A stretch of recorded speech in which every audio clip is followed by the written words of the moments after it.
Video Games Recon.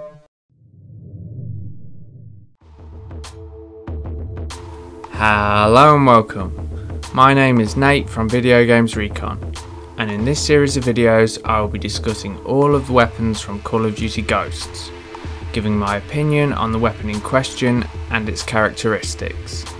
Keep in mind this video will probably be released before any patches, so the guns may change somewhat by the time you watch this video. And as an FYI, this series was filmed before I had prestiged and thus obviously didn't have all the weapons available to compare, so most of the footage in this series will feature bots. Also, all weapons in this series will have like for like attachments where possible to try and make the comparison fair. Anywho, enough of my jibber jabber, and without any further ado, let's do it to it.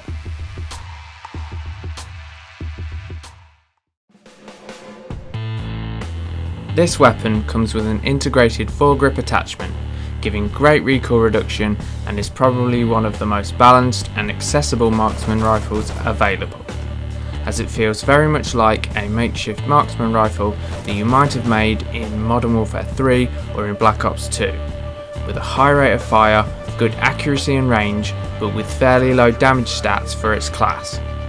This gun may struggle to take down targets at large distances, but for that mid to long range area this gun is very well suited, and due to its high rate of fire for a marksman rifle it may save your ass at close range battles in a pinch.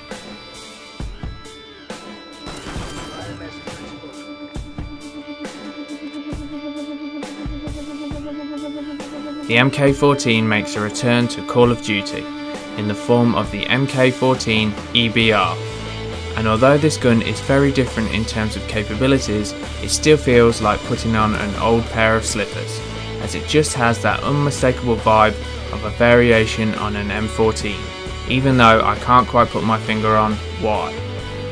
Anyway, this gun has the highest damage stat and one of the slowest fire rates in its class, making it great at getting kills at long distances. However, unlike the MR-28, you may struggle a little bit more at close range. That being said, the high damage may help you out a bit in that respect. Either way, it's good to see an old friend and is a welcome return in my book.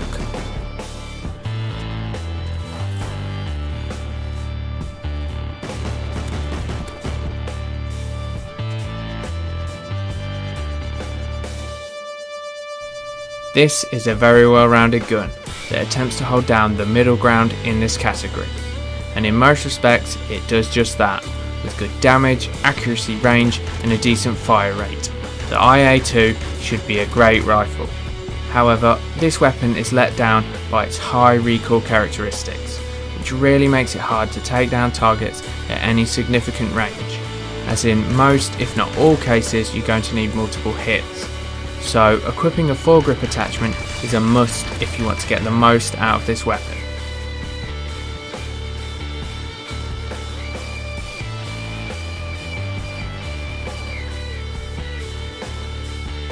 This weapon doesn't have all that much in common with its namesake, the SVU from Black Ops 2, as unlike said weapon, this gun has a low fire rate and high damage compared to its marksman counterparts, which is pretty much the complete opposite to its previous incarnations.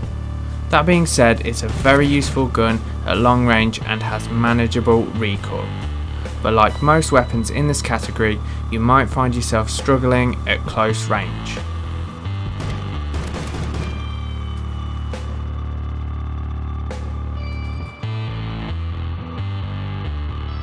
So that's my thoughts and analysis of the marksman rifle class so far.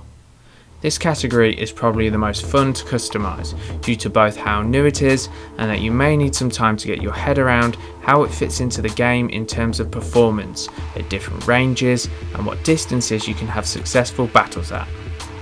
Anywho, as I touched on at the start of this video, it's still early days in the life of Call of Duty Ghosts, so my opinion on these guns may change over time. But for now, this is how I feel about the characteristics and usefulness of the weapons available so far. With that being said, it's now time to pick a best and worst gun in this category. So, my favourite marksman rifle is a toss-up between the MR-28 and the MK14, as they are both great rifles. For me, this is a decision between the head and the heart, as the MR-28 is probably the best and most useful marksman rifle, with its low recoil and high fire rate. But my favourite weapon is the MK14, as I find its high damage and the general feel of this gun to be more fun to use. And as for the worst gun, this one's a little bit easier to choose, as the IA2 finds itself collecting the wooden spoon, due to its unmanageable amount of recoil as standard. If only the recoil was to be reduced in a patch, this weapon would instantly become a far superior gun, and I'd find this decision a lot harder to make. So, that was my opinion on the weapons in Call of Duty Ghosts. Feel free to leave your thoughts on the guns featured in this video in the comments section below, and if you enjoyed this video, please support us by liking, sharing and subscribing for more BS of a similar nature. Thank you and goodbye.